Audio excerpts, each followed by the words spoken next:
Greetings, good evening. Happy St. Patrick's Day.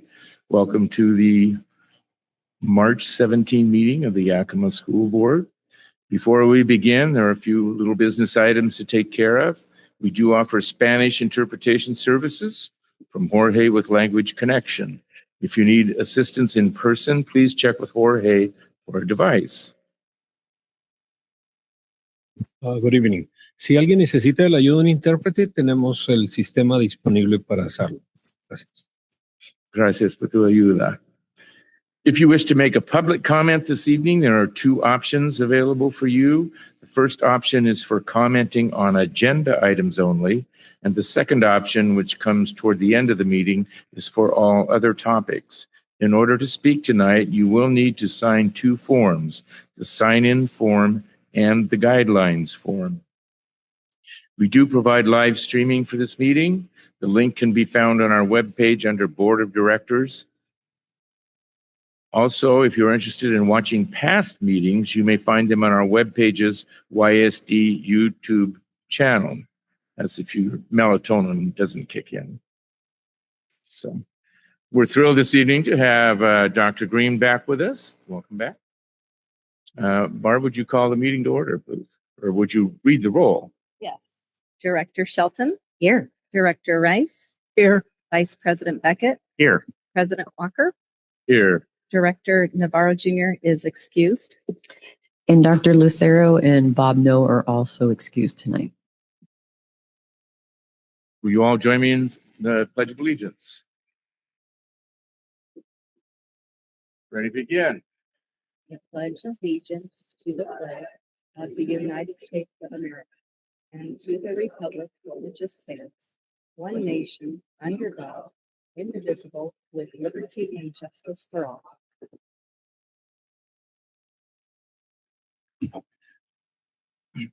The word of the month is collaborative, promoting working together effectively to achieve common goals. O en español, colaborativo, promoviendo el trabajo conjunto efectivo para alcanzar objetivos comunes.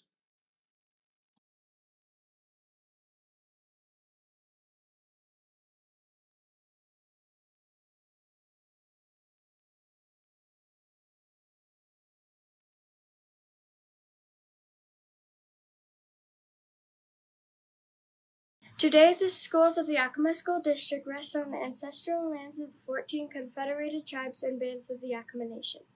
Hoy las escuelas del Distrito Escolar de Yakima descansan en las tierras ancestrales de las 14 tribus y bandas confederadas de la nación Yakima. The people of the Yakima Nation inhabited more than 12 million acres. La gente de la nación Yakima habitó más de 10 billones de acres. Across Adams, Benton, Chelan, Douglas, Franklin, Grant, Kittitas, Klickitat, and Yakima counties. En los condados de Adams, Benton, Chelan, Douglas, Grant, Franklin, Kittitas, Klickitat, y Yakima.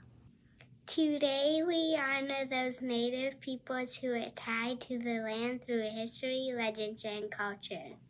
Hoy honramos a estos pueblos originales que están vinculados en la tierra a través de historias, leyendas y culturas. We acknowledge the descendants who live in the world today. Reconocemos a sus descendientes que viven en el mundo de hoy. We thank the caretakers of this land who have lived here and continue to live here since time immemorial. Agradezcamos a los guardianes de la tierra, quienes han vivido aquí y continúan viviendo aquí, desde tiempos inmemoriales. An acknowledgment is a simple, powerful way to show respect. Un reconocimiento es una manera simple y poderosa de mostrar respeto. And a step toward correcting the stories and practices that erase indigenous peoples' history and culture. Y un paso hacia la corrección de las historias y prácticas que borran la historia y la cultura de los pueblos indígenas. It also honors the truth. También honra la verdad. As a school district, we will continue to build upon our relations with the Yakima Nation. Como distrito escolar, continuaremos fortaleciendo nuestras relaciones con la nación Yakima. Thank you, students. This evening, we'd like to take a minute to honor the memory of Jean Galbraith, Jean was a longtime counselor in the district. She worked a lot of years at Washington Middle School. She was one of those people whose smile just lit up a room, and we're really sad to see her passing. So would you join me in a moment of silence?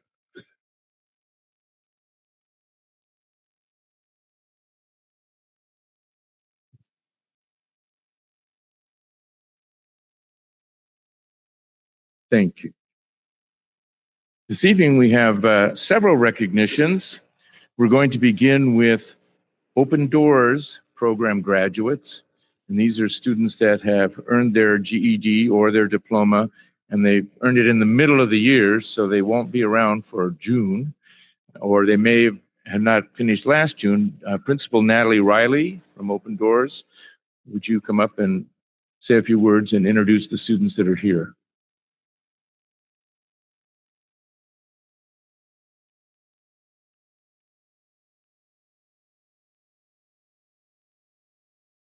Thank you so much. I'm excited to share about Open Doors program and the incredible progress of our students that they've made this year.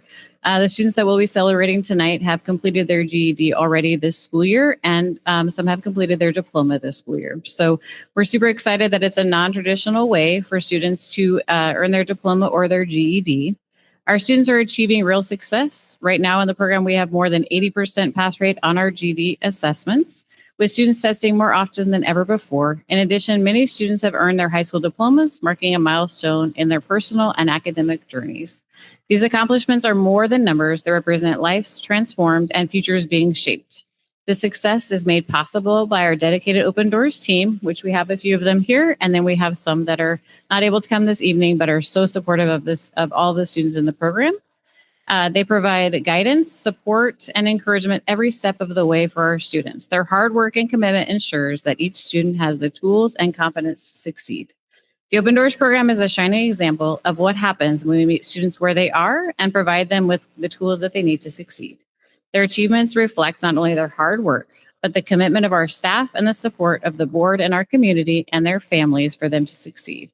We are so proud of our students and grateful for their dedication of our team and eager to continue helping our students reach their GEDs, diplomas, and any future aspirations that they have.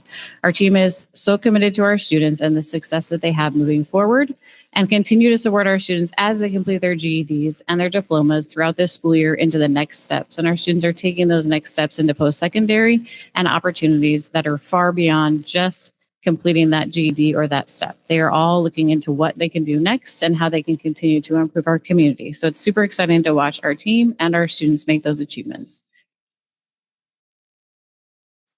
So we thank the support of our Open Doors program for investing in the success of every student. We're excited to be able to honor and celebrate all of the students that are here tonight, as well as all of the students currently that have achieved their GED and diploma for this school year.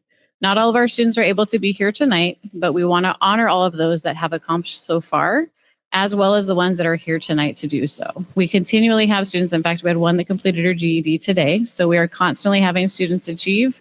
And it's super exciting to watch them reach their goals and then ask what's next. So that's what our students are doing, and that's what our staff is doing. So as soon as students achieve, they are also asking, what's next? How can we help you? How can we support? So we're super excited for what our students are doing, what our families and communities are doing to support our students, to say what's next and how can we support. So I'm going to, at this point, invite Luis Machado up to read the names of our students. So we will go through all of the names, and as the students are named that are here, we're just going to ask them to stand at the time that they're called, and then we will have them all come up at the end to be able to walk through, if that works for everybody, to shake hands. I'm going to run the PowerPoint if I can do the clicker, so we'll.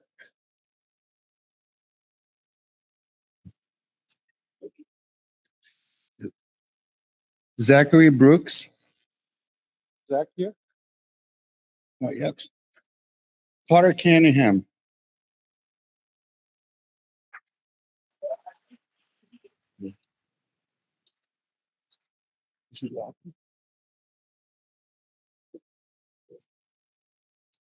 Mason Keeby. Not here. Madison Marble. Madison here? No. Joel Ruiz. Miley Culver. Daniel de Aquino, Marcus Vollen,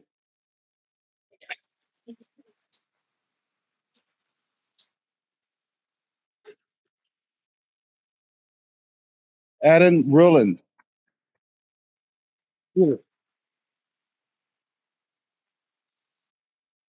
I'm sorry, Eden Rulland, Angel Terrones,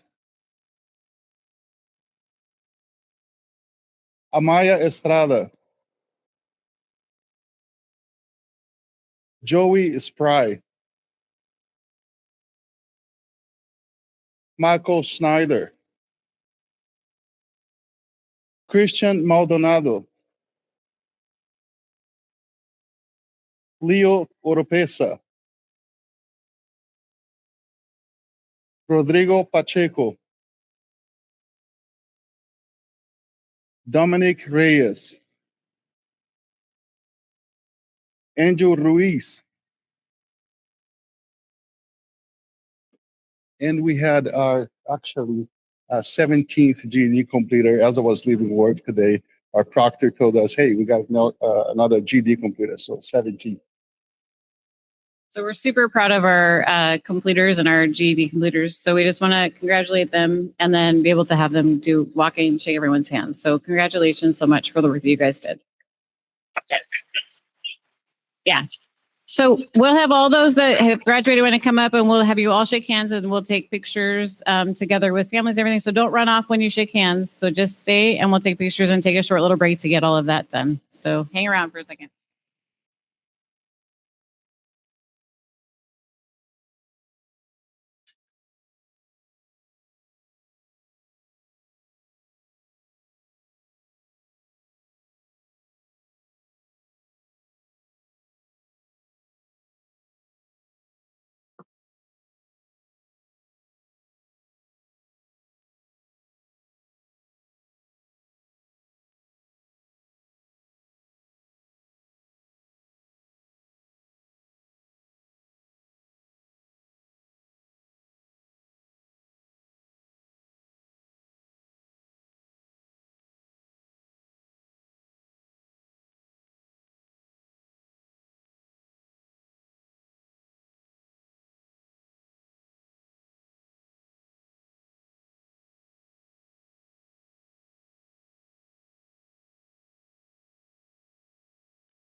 Again, congratulations to our students and their families.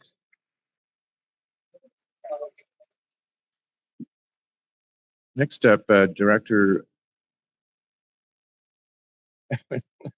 Beckett. Senior moment there.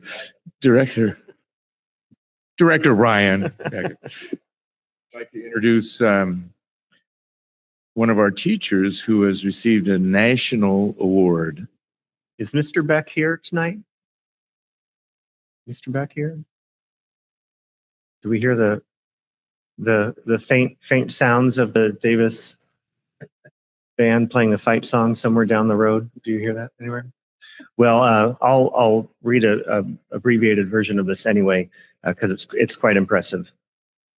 A total of 77 individuals have been selected to receive Outstanding Performing Arts Educator Awards from the National Federation of State High School Associations, including 35 with Outstanding Music Educator Awards, 26 with Outstanding Speech and Debate Educator Awards, and 16 with Outstanding Theater Awards.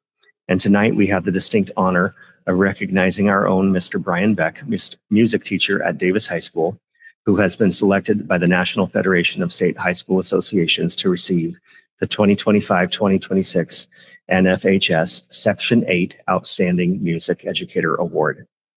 On behalf of the Yakima School District Board of Directors and the community we serve, we offer our sincere congratulations and gratitude.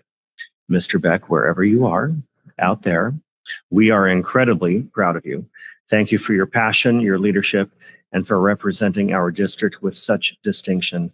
Please join me in congratulating Mr. Beck on receiving the NFHS Section 8 Outstanding Music Educator Award.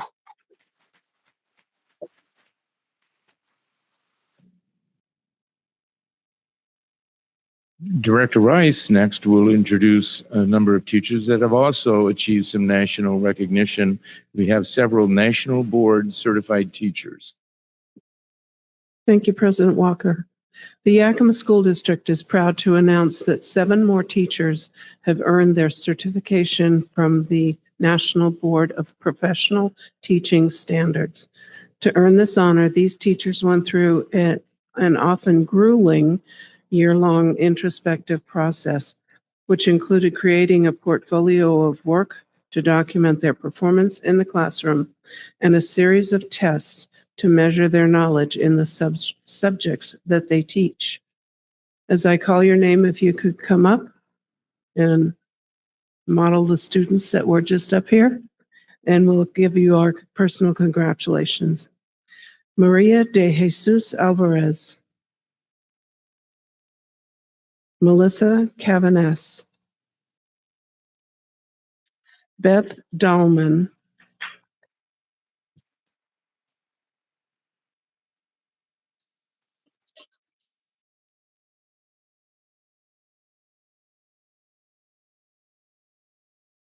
What is your certificate in? Chemistry. Oh, bless your heart.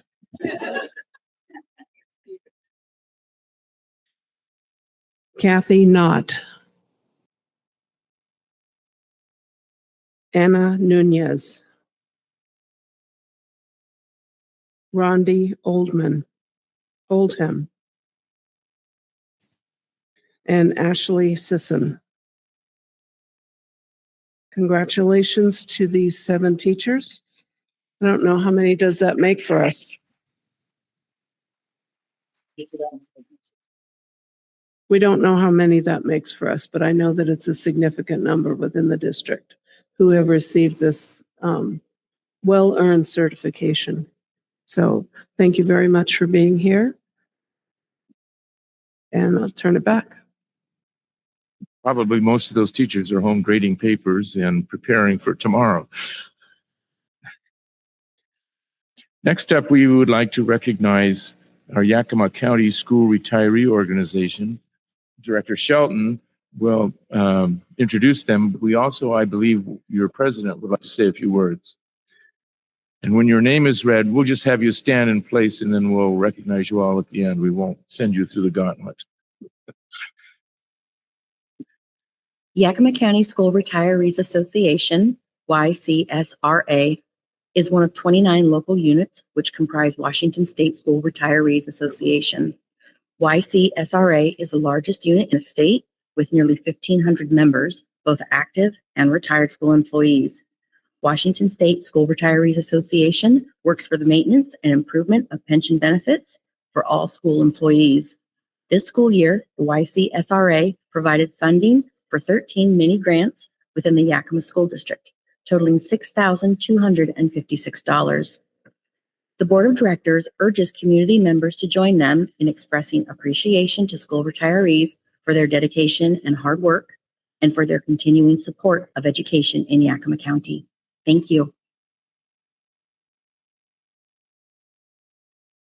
Okay, so we're not going to have everybody come No, but quite we're gonna yet, read their right? names. Okay. Stand in place.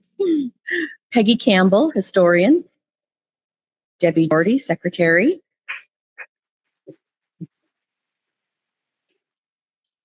Corrine Forden, welcome. Sandy Gavin, web coordinator.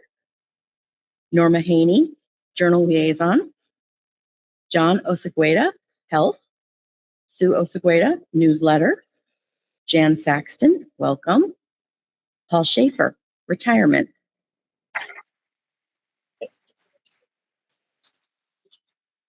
Larry Scholl, legislative. Kathy Schultz, unit contact. Nick Schultz, member at large. Linda Sumner, Minnie Grants. Millie Stenahan, Sunshine. Patrick Walsh, membership. Ola Whitmont, treasurer. And Peggy Young, social.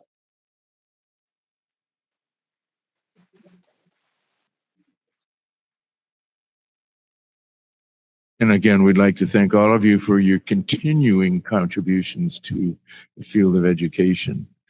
I think Paul Schaefer has probably been through this twice, because you were teaching when I first started at Franklin. So you must be 105 years old by now. I don't know. And you don't look a bit older. You're certainly welcome to punish yourselves by staying for the rest of our meeting, but if you want to take a break and sneak out the door, I'm sure you've had enough meetings in your life.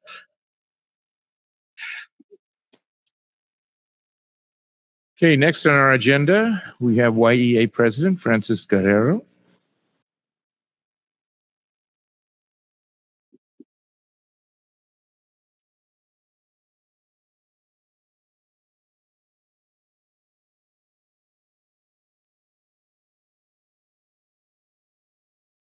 Good evening. I am here representing the Yakima Education Association in giving this resolution in support of the Yakima School District Facilities Bond. Whereas the Yakima Education Association represents the educators who serve the students and families of Yakima School District number 7, and whereas safe, modern, and accessible school facilities are essential for high-quality teaching and learning and for supporting the health, safety, and success of students and staff, and whereas several district facilities are aging and require replacement or significant upgrades in order to meet current educational standards, safety expectations, and accessibility requirements, and whereas the proposed bond measure would address critical needs by rebuilding and refurnishing Hoover Elementary School and Garfield Elementary School, replacing deteriorating classrooms with modern learning environments, and whereas the bond would also support district-wide improvements, including accessibility upgrades to comply with Title IX and the American with Disabilities Act, ADA, infrastructure repairs such as roof replacement and site improvements, playground upgrades for safety and accessibility, HVAC system replacements to improve air quality and energy efficiency, and improvements to athletic facilities, including turf replacement and resurfacing of tracks and courts, and whereas these investments will improve learning environments for students, provide safer and healthier workplaces for educators, and protect the long-term sustainability of district facilities. Now, therefore, be it resolved that the Yakima Education Association formally endorses and supports the facilities bond proposal adopted by the Board of Directors of Yakima School District number 7 through resolution number 4.25.26. Be it further resolved that the Yakima Education Association encourages educators, families, and community members to support this investment in safe, modern, and equitable learning environments for the students of Yakima, adopted the 11th day of February, 2026. Thank you so much for the support.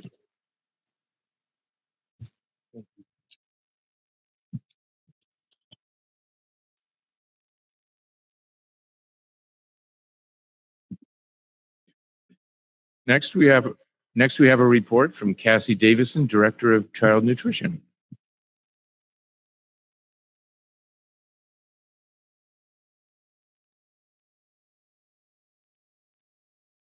Good evening.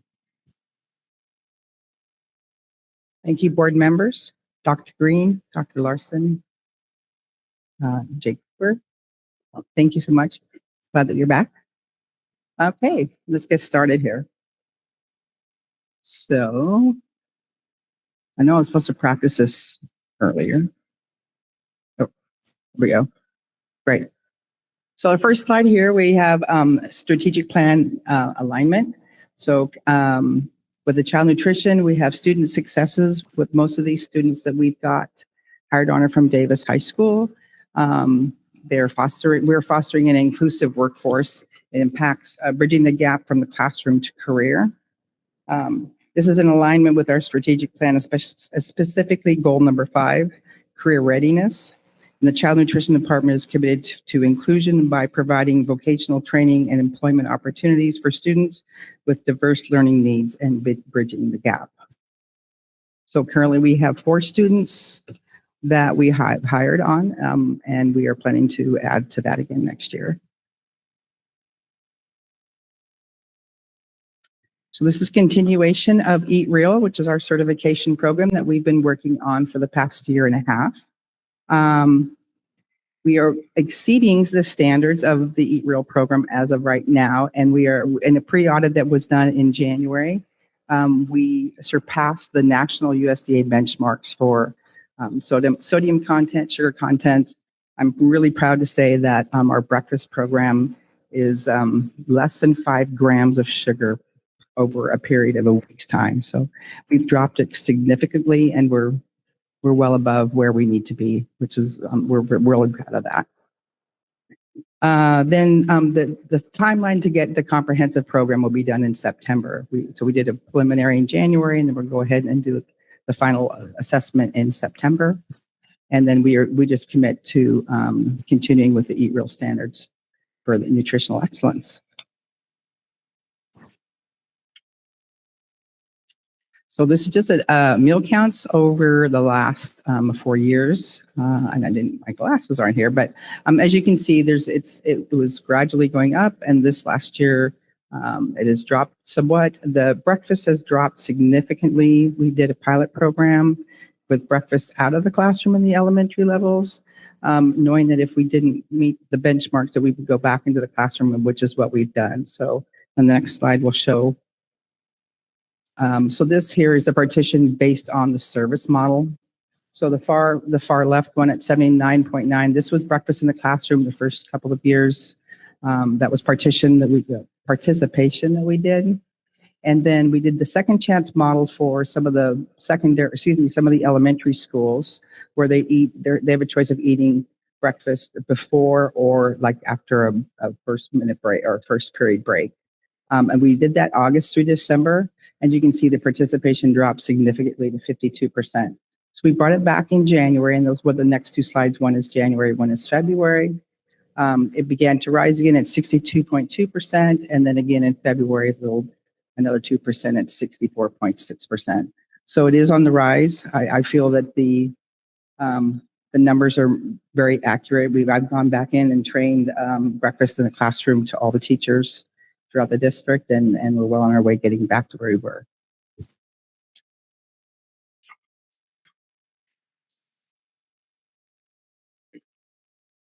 And just a few recognitions and opportunities for us this year. We've actually received 4 grants so far. I've actually have a few more in the works at the moment. Our farm to school grant is over a 2-year period of time. It's $148,000 and allows us to purchase foods locally, or at least grown in Washington. Some are local in Yakima, but we actually are paying for, I think everyone here has probably been to Vieira's Bakery right over here. That's they are baking our rolls for us, the whole grain flours that are grown here in Washington State. And then the Healthy Meals, Healthy Schools, we are able to purchase 2 large pieces of equipment for Davis High School and for Robertson. So that will be very, very helpful for that as well. The breakfast meals for kids, it was also a grant to support participation, increasing some new smallwares in our kitchens, immersion blenders for making fresh smoothies, got new baking equipment, like pan or loaves for pans for baking our own breads and muffins. And that's been really, really helpful to get that. Smallwares are extremely expensive these days. So, and then we've just started the chef grant with OSPI. So we had a chef come in last week, and we went to Eisenhower, and it was a fantastic experience. So we tested or sampled out 2 new items to the kids. There was about 102 or 3 that participated. We served them. We called it. It was a an avocado toast scramble. What we didn't tell them immediately after asking if there was any allergies, which there weren't, that it was made with tofu. And they loved it. And I was amazed. I didn't think that was going to really go over well. And they actually liked that better than the other one, which was a chilaquiles, which I thought would go over quite well. Both of them ended up going over really well. There was a 90% take on one and a 92% take on the other. Yeah. And so that will actually be published in the USDA recipe book at some point in time. But we plan to go do the same thing at the elementary and the middle school with the same recipes. I don't know the take will be quite as well, but it'll be fun to see. But they really enjoyed just interacting with us and giving us their opinion. We made sure and said, please, please, please, you must tell us the truth, because if you tell us you love it and you don't, and you're going to start seeing it on the menus, we don't want to have that happen. So and that is it. Does anyone have any questions for me? Questions or comments from the board? I have one question. Thank you, Cassie. This is really interesting information. So thank you for bringing this to us. I had a question about what does it look like for those students that have been hired to work within the program? Sure. Some of them now are they've graduated from high school, and they work, most of them work a 4-hour shift, like a 9:30 to 1:30. And then we have a couple of them that go back to Davis at noon, so they're still in school. But we've taught them meal prep, knife safety, food safety, washing dishes, serving the students. It's been a wonderful experience. So pretty much everything. Pretty much everything, yeah. Thank you. That's a great opportunity for these kids. Yeah. Thank you. You're welcome. And Cassie, when you're talking about breakfast for students, does this mean we're not seeing Pop-Tarts anymore and sugary cereals? The only cereal that we serve is Kix. I actually thought that Cheerios was a clean label, and it's not. Now I'm feeling guilty as a mom, because that's what I gave my kids when they were growing up. It is indeed. So Kix is the only cereal that we do. It's clean label and it's low in sugar. So and we did have a lot of sweeter things. We had bars and stuff. And in order to get away from that, we moved our menu from sweet to more savory. So we have breakfast casseroles. We have a lot of egg dishes, and it's been great. Our yogurt is 100% Greek yogurt with no added sugar at all, and we sweeten it with honey, local honey. Great. So protein instead of carbs and sugar. Yes. That's great. We have to meet our carb counts first, but yes, but proteins are coming up. Hopefully soon they'll be getting higher than they are now. Thank you so much. So I have a comment, and I'm looking for verification from Jake. That is that when you look at the longitudinal data of where we were before with the food and the number of meals, we are down significantly with enrollment. So if the board has an expectation of us reaching the same number count, it's most likely unrealistic due to the impact of what's happening nationally and the deportations and self-deportations that we've seen. Is that correct, Jake?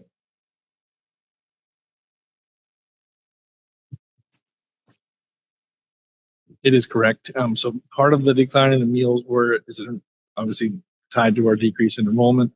The other, what we're seeing in numbers in breakfast, we've changed models, as Cassie noted. We piloted different ways to serve it. And so I think some of the decreases on the model switch and some of it's driven by enrollment. So a little bit of both. I mean, then Cassie, you didn't have up there, how many meals generally we serve total? Because you only had August and November.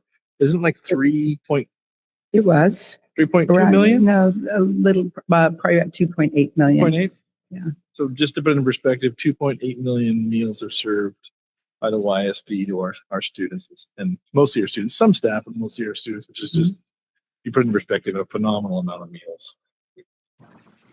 We even had fresh salmon on this week. It was on Monday with a nice, beautiful lemon sauce. It was delicious. Wow. We had an increase in adult participation that day as well. I hope to see that wasn't Copper River or anything, right? Just in case you're. It's not. Okay, just. Would you like me to let you know the next time it's on the menu? Okay, I can do that. Thanks again, Cassie, for your presentation. Absolutely. I have one question. I don't know if it's a question for you or a question for Jake. Given the roller coaster of federal funding, and most of school lunch is funded out of USDA, is it not? Has that funding remained steady, or are we seeing declines in that funding, or what's going on? We've not seen any declines. They're increases, but they're small. Thank you. You're welcome. Any other questions from the panel? Thanks again. Thanks for having me. Let me know when you're serving salmon again. I'll drop in. Will do. Okay, next up, we do have updates from members of the board. Any updates for us?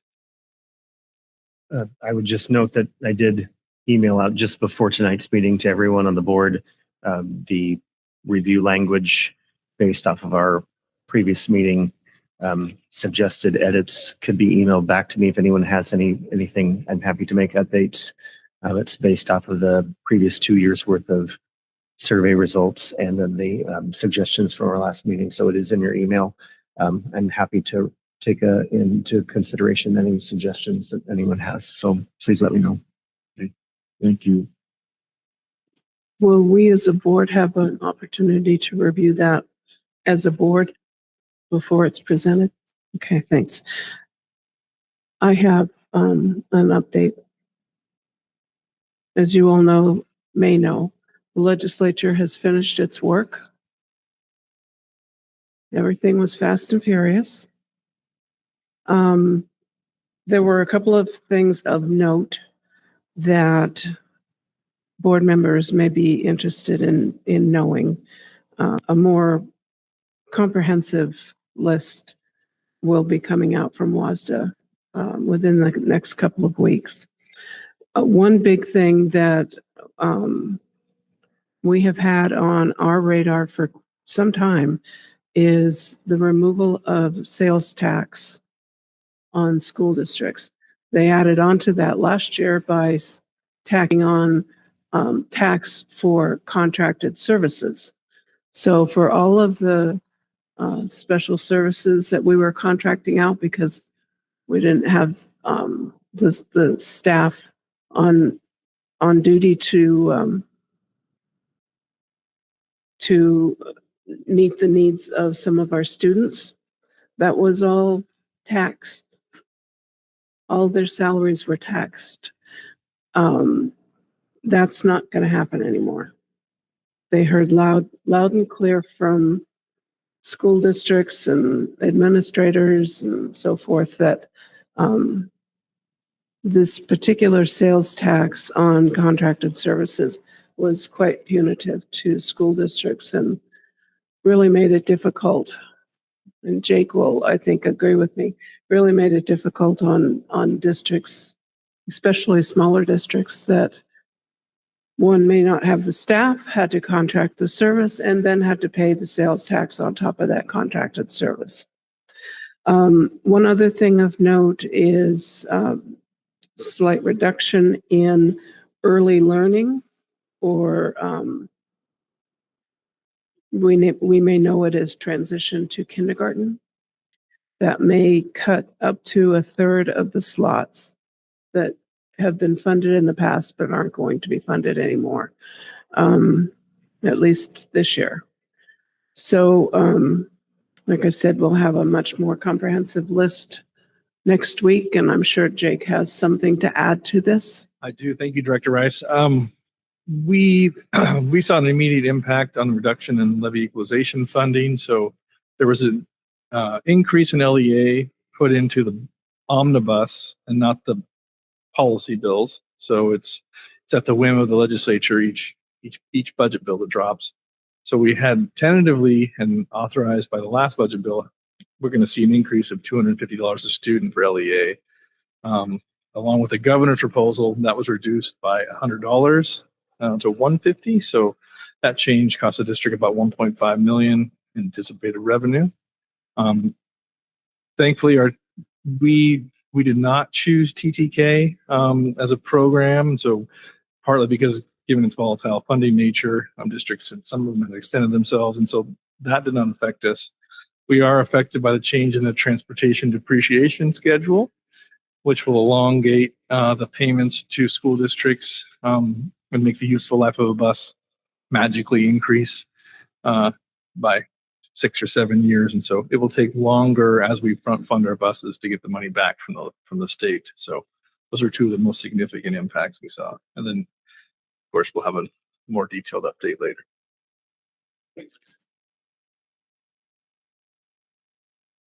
Any other board updates?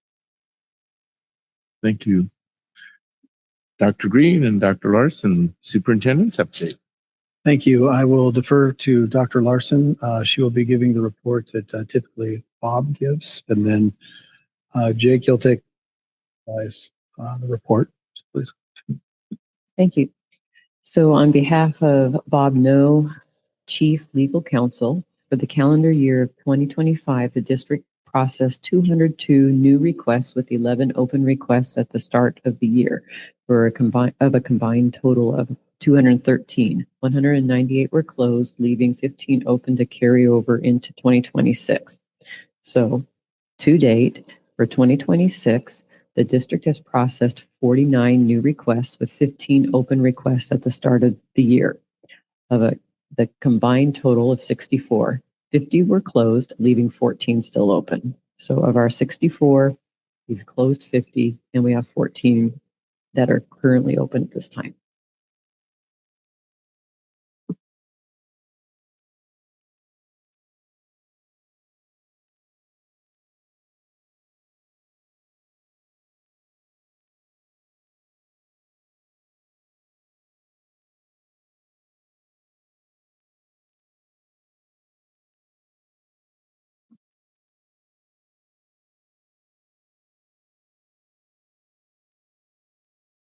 Thank you, Barb. And then I think I can take it once you get to the start of the deck.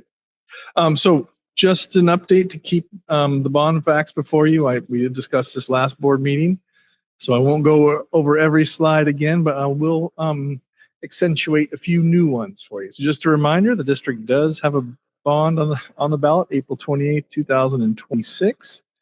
And another reminder of always importance, 60% passage, 60% plus one, and then 40% as the turnout requirement from the prior year's general election.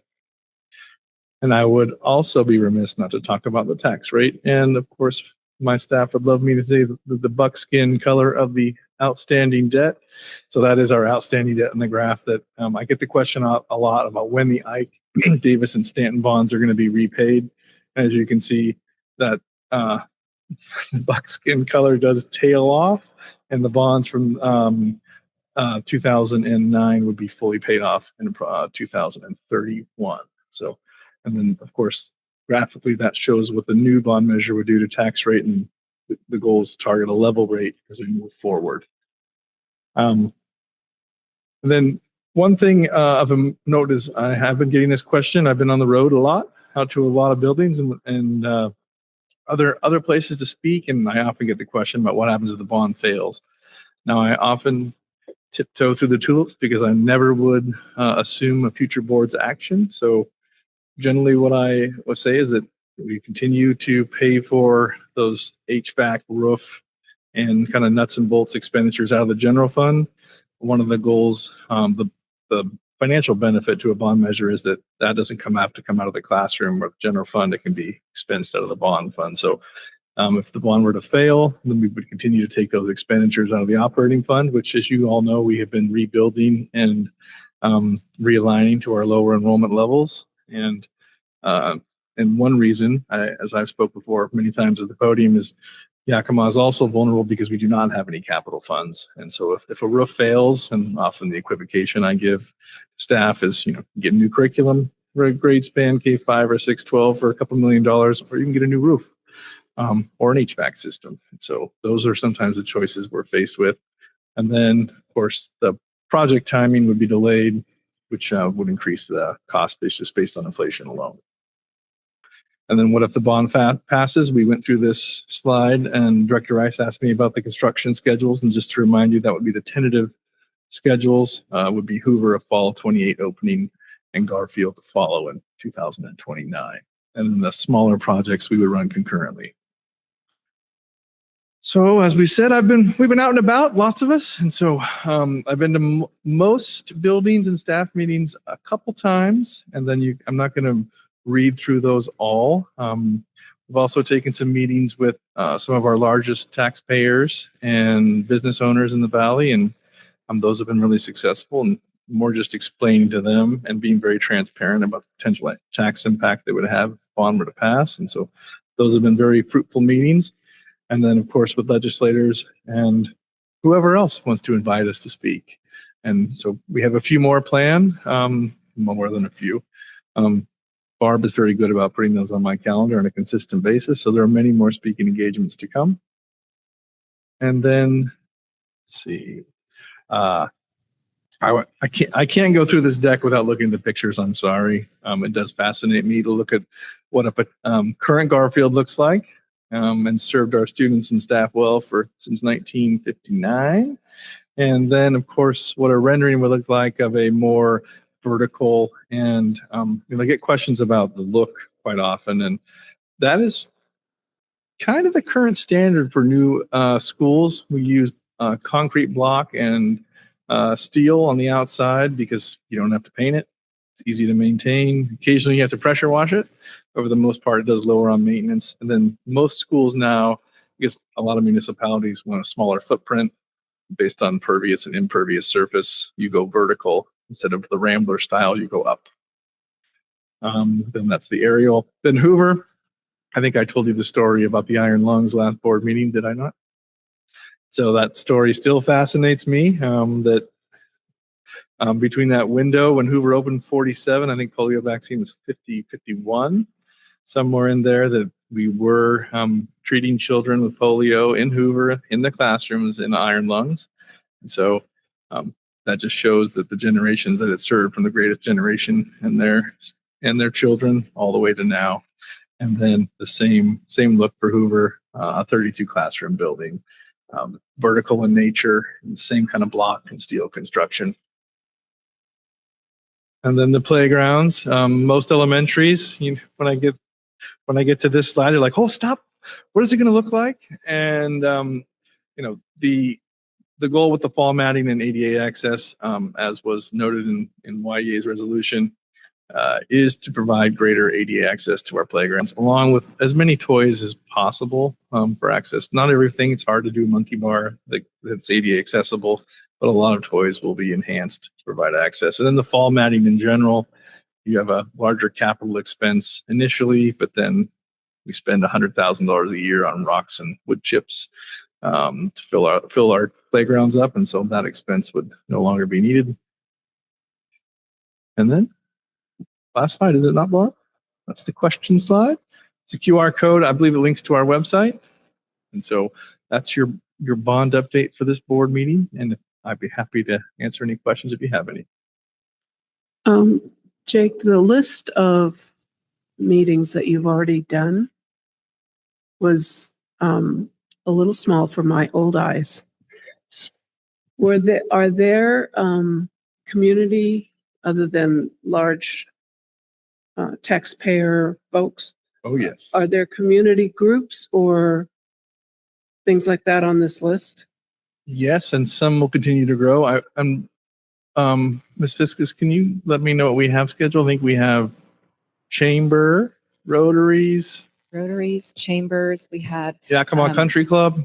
Yeah, Yakima Country Club, parent nights at each of our schools, Monday morning quarterbacks, outreach leaders presentations, faith-based programs, the partners in education that we have. And we also met with the real estate agents. The sports group as well. We met with them. So yes, whoever will have us, we have been speaking to. Will we be scheduling open houses at these schools that were specifically Hoover and Garfield for Yes. And interested parents or community members? Yes, we are. And every event that they've been having, Jake has Jake, Dr. Larson, Kirsten, our cabinet members have been attending these events and starting the first 10 minutes and kicking it off. Dr. Larson went to Washington Middle School to the band the other night. There was a couple hundred parents in the room, and she welcomed all of them and then showed them a quick presentation of And about then 5 grabbed an minutes. instrument and played for them. all, And right? then they went on to the instruments. Yeah. So we're trying to get to all of the family attended events in our schools, and Hoover and Garfield are hosting different events at their schools that are all bond related.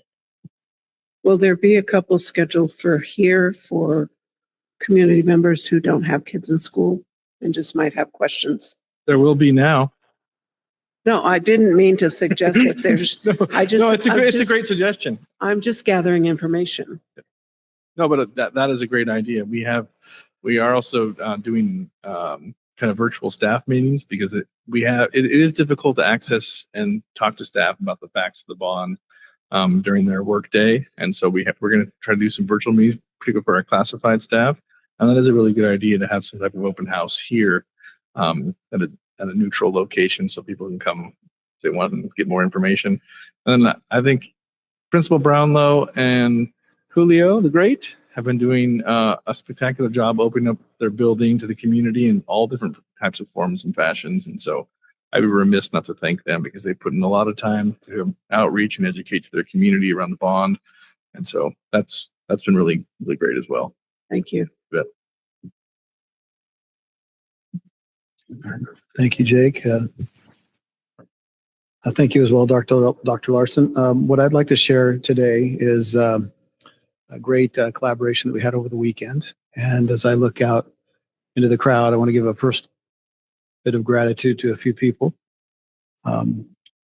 One being Omar Santoy, and before my time in the district, having the foresight and fortitude to bring our church partners together and allow us to continue to build that relationship with our faith-based community. And there's now an event every year with the Bethel ministry that brings multiple, and when I say multiple, we're talking from multiple states, dozens upon dozens of youth to volunteer in our district for 3 hours. They're here for a weekend of services and learning, and as part of that, they give back to the community. So I want to thank publicly Omar for the work that he's done over multiple years, as well as this last weekend was my first foray back into the public and making some visitations. Then I spent 3.5 hours with our director of maintenance, Kyle Soptic, and he drove me around, chauffeured me, and we were able to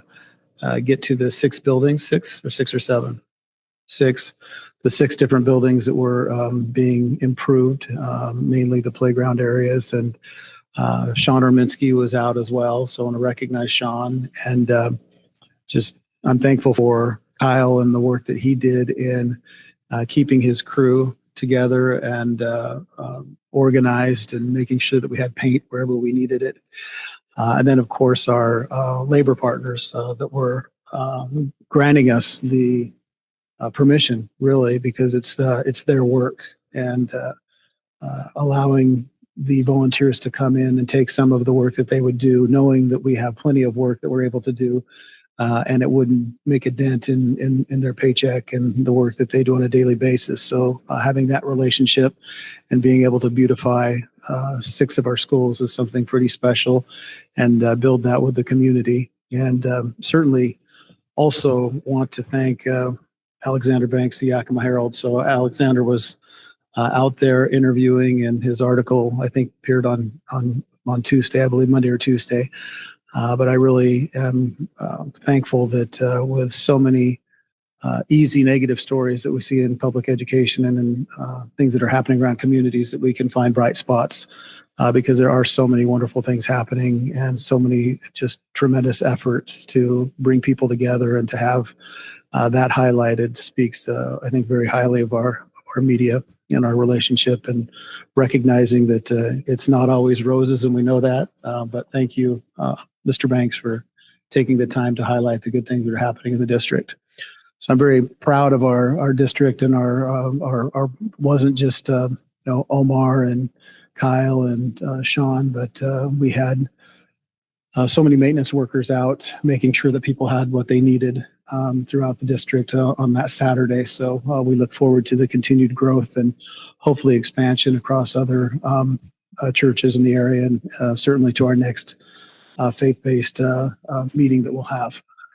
The other things that I would like to just share about kind of as a point of privilege, I know that we were earlier mentioning some of the legislative changes, and one of the things that I've really prided myself on has been the development of relationships with our legislators and advocating for what we need as a district, which is very distinct from some of the larger districts on the west side. And unfortunately, with my recent health issues, I missed the session.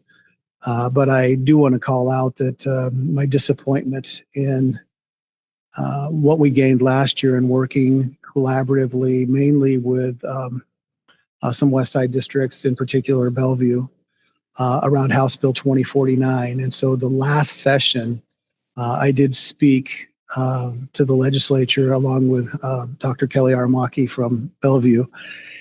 And we were lockstep in promoting House Bill 2049, which would give local effort assistance to our district, which they were expanding the levy lid for Seattle and the Lake Washingtons, bringing in more funding. And the equalizer was local effort assistance for our district, for districts in, not all districts, but it would have helped our district. In the 11th hour last year, they pulled, after testifying, they pulled the local effort assistance, and I was pretty upset, but at that point it was not put into law, but it was quote unquote going to be in the budget for the next 2 years, at least until they could codify it later on. Well, what we've seen now in this latest session is they have since now removed that. So there was a big bait and switch that I fell into this last year in supporting that, and then having the rug pulled out from under me, and then now seeing that they're eliminating local effort assistance to a level that is over $1 million, I think is what you said, 1.5 million. So I can't tell you how frustrating and disheartening it is to see that happening. When we had spoken with so many legislators and we had been advocating collaboratively, trying to unify in some kind of capacity support financially for many districts instead of the few, but it continues to be a growing gap that we see. I have been in touch with the governor's office, and I do anticipate a conversation with the governor that looks like it's going to develop here within the next week or two. So rest assured, I will be very tactful and do the best that I can, but convey the frustration of what we continue to see with the disparity of funding between districts. And just to give you one final example, you can tell I haven't been here for a while and I want to talk a lot, is that if you just take, for example, the North Shore District, right, over the last 15 years, through their local funding, through local bonds, and also then through the state funding they get, they've received over $1 billion more than what we have. And that's a B with a billion for their buildings and improvements. And here we are talking about replacing two of the oldest buildings. And, when you make that type of a comparison between districts, it's very clear, I think, as a parent, where you would feel more comfortable having your child. So it speaks volumes, I think, of the opportunities for prioritization. And I also think that it speaks well of the people in our district that continue to work and do the very difficult job of making more with less. So I just wanted to call out, since we were mentioning some of the legislative issues, that there is really not any equity that we're seeing across the board. And we'll continue to work with our collaborative partners across the state that we've developed, and rest assured that when I do speak with the governor, I'll report out. So that's my report today. Thank you. Next up, your community engagement document is in your board docs. It's kind of the normal arts and music activities in the schools and then the sports. Is there anything, is Kirsten here tonight? No, okay. Is there anything that, I don't think anything needs to be highlighted except just again, take in as many of those as you can or want to. It's nice to get out and see what's going on. Next up, we have a financial update from Jake. Good evening, everybody. Before the deck comes up, Superintendent Green, great to have you back, my friend. That was probably the best superintendent update I've heard in a long time. So, and there's been quite a few. But as Dr. Green talked about, one thing throughout my career on the West Side is we used to have a gentleman's agreement on LEA and the levy lid. And so I do feel like some of that historical trust and horse trading was dissolved further again this session. So historically, when we tried to raise the levy lid or levy authority, I'd reach across the mountains generally, and we would work to increase LEA commensurately. And so that has ceased to stop. But so we'll see how going forward that looks like. But next year and 2028 is a very big year because the 150, the first year of the biennium, and the 150 this year of the biennium, those drop out of the budget. And so if you do 15,000 roughly times 300 kids, that's $4.5 million that we have to find in 2028. So just foreshadowing if we don't make any improvements on the policy front. There we go. So some good news. And then I will be providing a budget update very shortly. March is a long month, thankfully. No holidays, but it's also when my mind goes to budgets, bonds, and bargaining, generally the 3 Bs in springtime. So some positive notes, though. We have confirmation that federal funding is going to be stable. So we have been worrying about that. As you know, we were highly concerned about migrant funding in particular, since we are the second largest recipient of migrant funding, I think, in the state.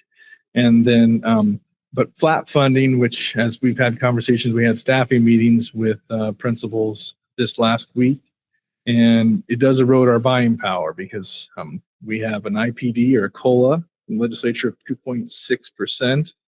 Just a matter of note to ground you, each percentage point costs the district about $950,000 on a local levy or other state funds because we have so many staff that are federally funded. So grant funding is level, but our buying power will be down, right? Because we have increased costs for labor just based on IPD, and then of course the increase in health benefits. So it's a mixed bag, but we are thankful to have some of that funding stabilized because we do receive a significant amount here in Yakima. So there's some good news. Enrollment, though, not so good news as we move forward. So we have seen interesting declines, and maybe the graph would be better. So they say a picture says 1,000 words. So before you there is a line chart of where we have been historically. As you can see, the top green is in 2021-22. It's a 5-year look. And then the current is the low, new word for you, marigold color line. And as you can see, there's an anomaly. If you look at our historic enrollment trends, generally this time of year, we don't have a significant drop. Now, some of the drop we are seeing is unique. Some of it we do believe is based on macro immigration policy. And some of that we actually, and I will credit Andy Gonzalez, we were able to look at the Obama era deportations, which are still greater than the current deportation cycle in raw numbers. But generally, we saw a decrease during the Obama era as well. And so we were able to overlay some of those statistics, and we do anticipate potentially 1,000 student drop over time, but we don't know when the decline and deportation would have started to affect our enrollment. So we're working through those numbers, but again, as you can see, we did see a mid-year decrease in our FTE. and we'll be continually monitoring that as we move forward. That being said, as you can see, if enrollment is down, then budget versus actual is a greater gap. There are positives in here. You can see our ALE continues to grow. That's a mixed bag as well, because we had this conversation in cabinet today is, we would like the students as much as possible to stay in our brick and mortar buildings, because everybody's cut out for online, but at the same time, not everybody's cut out for brick and mortar. So our goal is to keep our students in system and learning wherever they're at. So we have seen an increase in ALE. That's the average number to date. The current enrollment for ALE is just about 1,000. So I give you the annual average as it moves forward, but that continues to grow. So we do have some positive there. So we are serving kids in all different types and form and fashion. So that is positive. But again, we do take that enrollment out of our brick and mortar buildings just based on choice predominantly. Now, as you know, I tell you this every meeting. I was fortunate enough yesterday to provide information to the small school district conference in Wenatchee. And I had many board members in the hallway, like, what do you tell your board? And I tell my board the same thing every meeting: cash is king. And so in that regard, cash flow, as we continue to monitor, is slightly above projection. That's about a $4 million gap between budget and actual. But as you saw recently, that enrollment dip will hit us as we average that out through the year. And then IDEA, our special ed grant, we have that.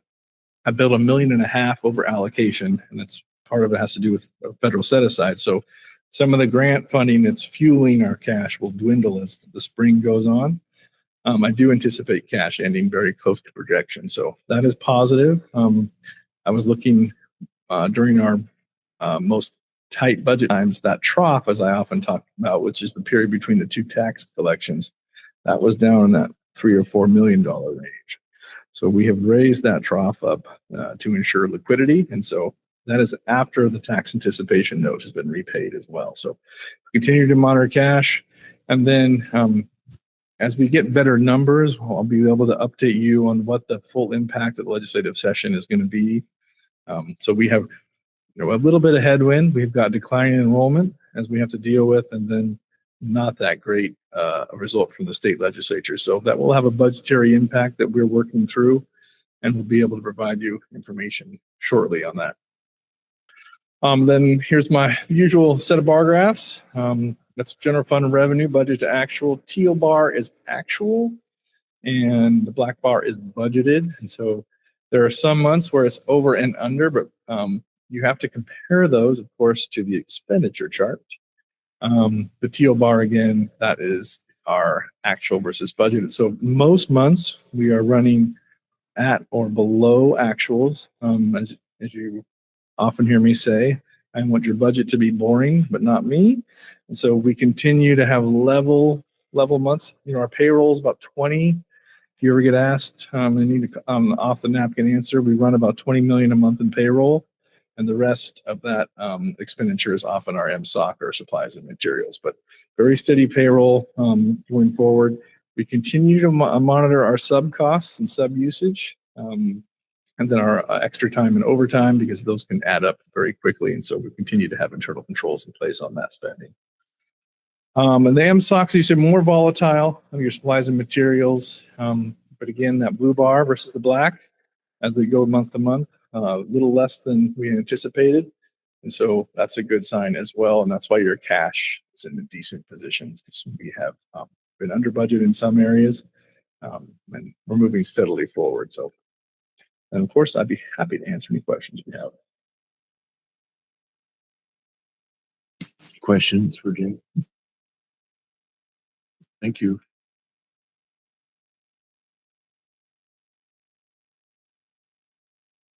Just a comment on student population. I just read an article that I think it was in the New York Times, and this is not a local issue. This is nationwide, the trend in population in public schools.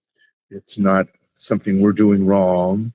It's a nationwide trend in both birth rates, immigration issues are affecting it, and so it's everywhere. It's small districts, large districts. So again, we have to do the best we can to plan ahead and prepare for it.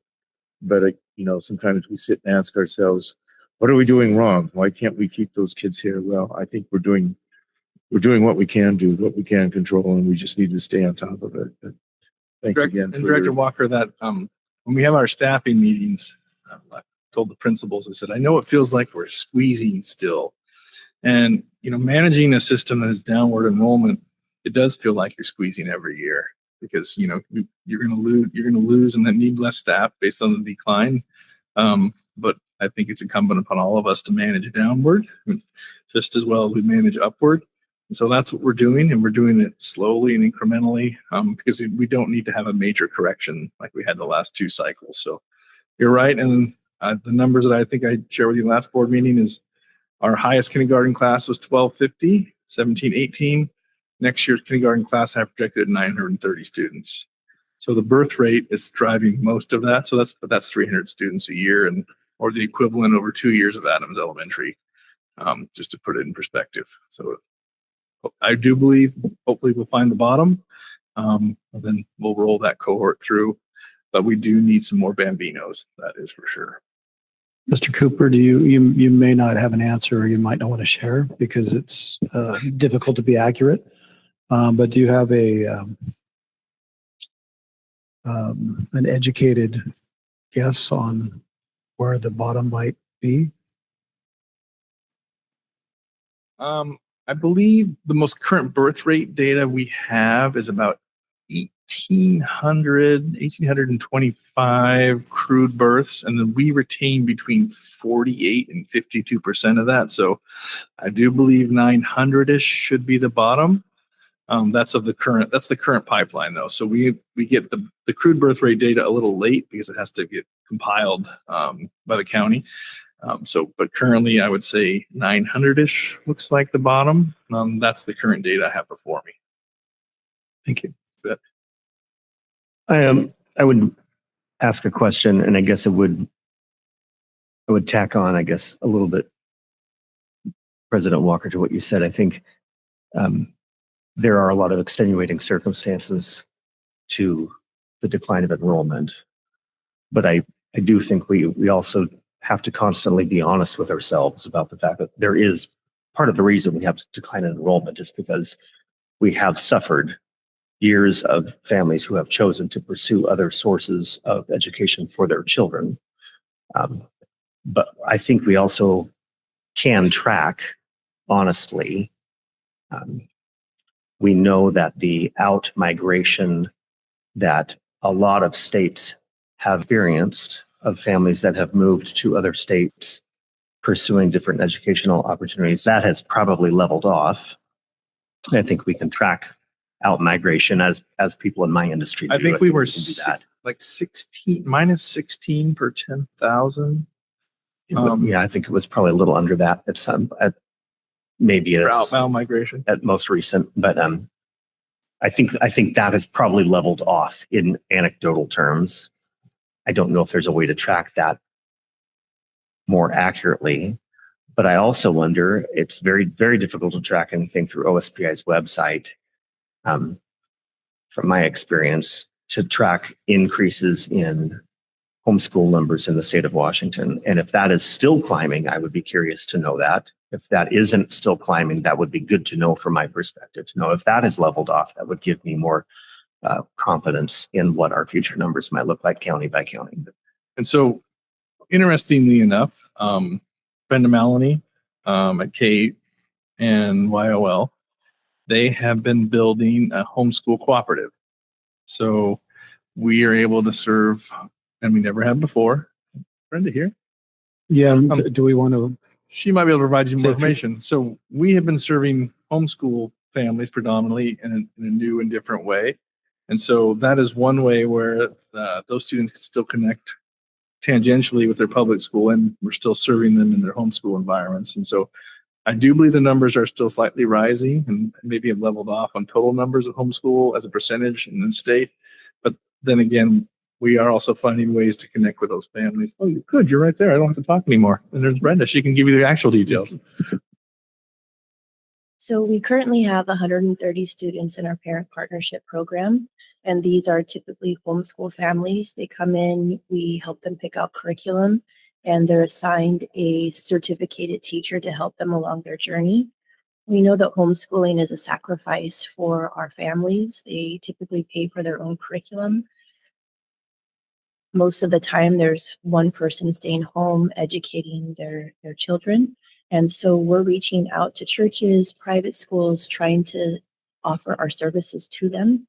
And it just seems to be growing every day. We get families every day in, and when they come in, they're really excited about it because lots of the curriculum that we offer is what they've already been using with their families. And so we get to pay for that curriculum for the families. We also offer music lessons to our families. And then our students also receive YMCA memberships or Kids Castle weekly visits.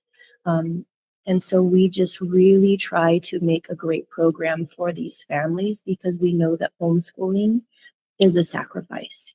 And so I'm really blessed to be able to work in Yakima, where 2 years ago, Superintendent Green said, please come in and help us build this program. Jake's been really supportive with that.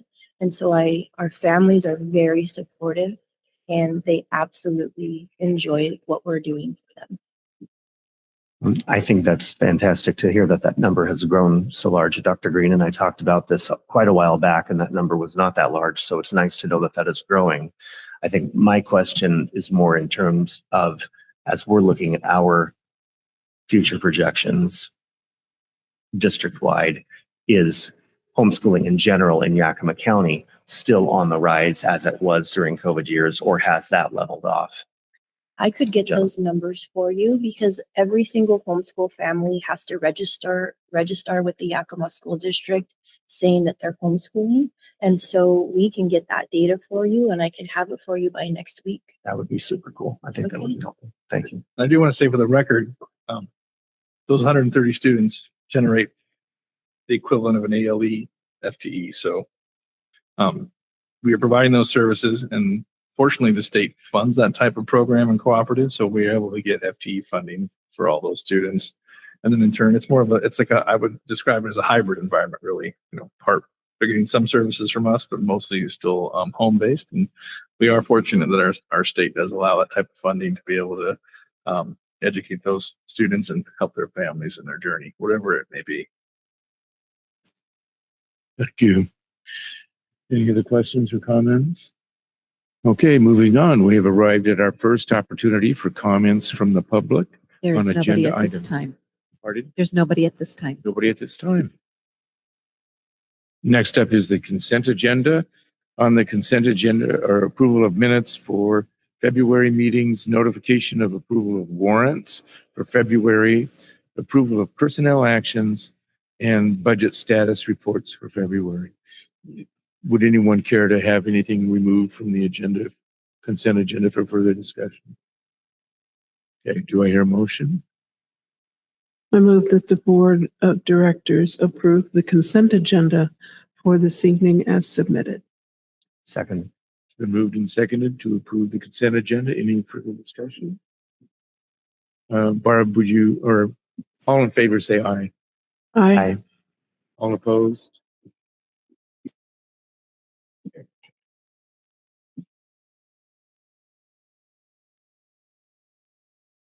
Next up, we welcome Jake back to the podium to talk about the Asset Preservation Annual Report.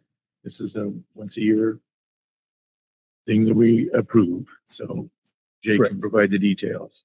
So I don't like to call things perfunctory, but this is required annually. And so there have been a few questions over the years about why all the schools aren't on here. Remember, these are the buildings that only received some type of state match or state funding for construction. So we're required through the ICO system, which is the state's building inventory and overall condition software, to update those scores annually. And so I would recommend, of course, adoption of this motion as it is required on an annual basis. If you would like to go through anything specifically, I'd be happy to do so. And this is the same scoring and process we use to identify Hoover and Garfield as the most needy schools. So you're required to do what's called a study and survey. Basically, you have an architecture firm, which we received a grant for, to be able to go and look at all the conditions of our buildings. And then annually, maintenance does the same. They do an assessment and they update the scores accordingly. So if you have any questions, I'd be happy to answer them. But again, I would recommend a do pass on this. Any questions from the board? Do I hear a motion? I move that the Board of Directors approve the 2025-26 school year asset preservation program annual report. Do I hear a second? Second. So moved and seconded to approve the asset preservation annual report. Any further question or discussion? All in favor, say aye. Aye. Aye. All opposed? Motion passes.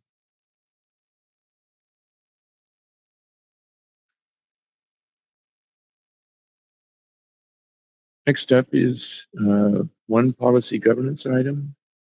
We have a public commenter for the second section. Right. And it's Steve McKenna on finances. Oh, I see. Yes. You have one comment in the second section. Okay. Mr. McKenna.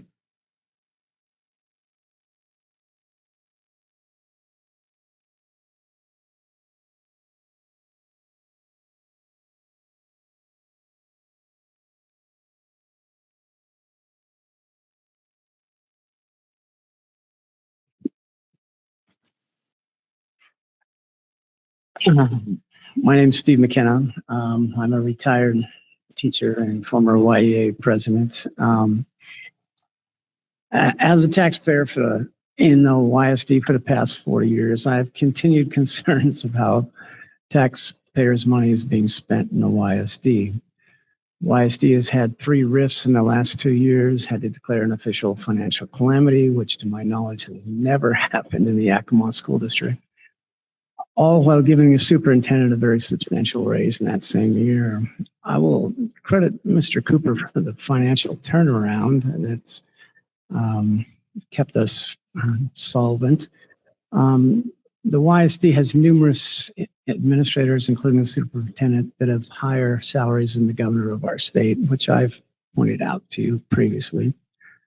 The superintendent's compensation is now comparable to the president of the United States if he was able to complete all of his optional work days. And the Yakima superintendent's compensation is higher than the superintendents of Seattle and Spokane, which are much larger school districts. Both Seattle and Spokane have higher attendance rates and higher overall test scores than the Yakima School District, according to OSPI. In looking at the financial data that Mr. Cooper presented, I would ask, is the district going to commit to no rifts this year? I do know there is need for the bond for the schools that need to be rebuilt in the YSD. The tax to address the city of Yakima's financial issues failed. The bond to address West Valley's building needs failed. Gas prices have just ballooned due to the Iran war. This is going to be a tough sell. I do appreciate the fact that they're trying to involve everyone in the community. So thank you. Thank you for your comments. Now we will move on to policy governance. Approval of ratings of 1000.2.4 financial planning and budgeting.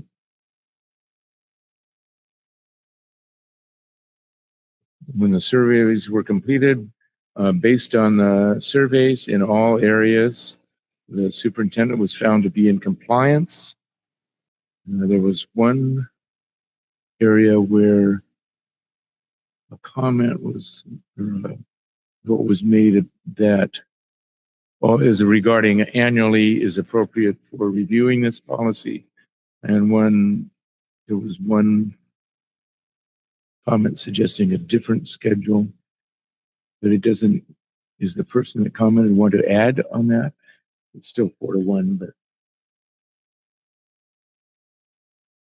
I'm wondering if they were wanting maybe twice a year look at that policy rather than once a year.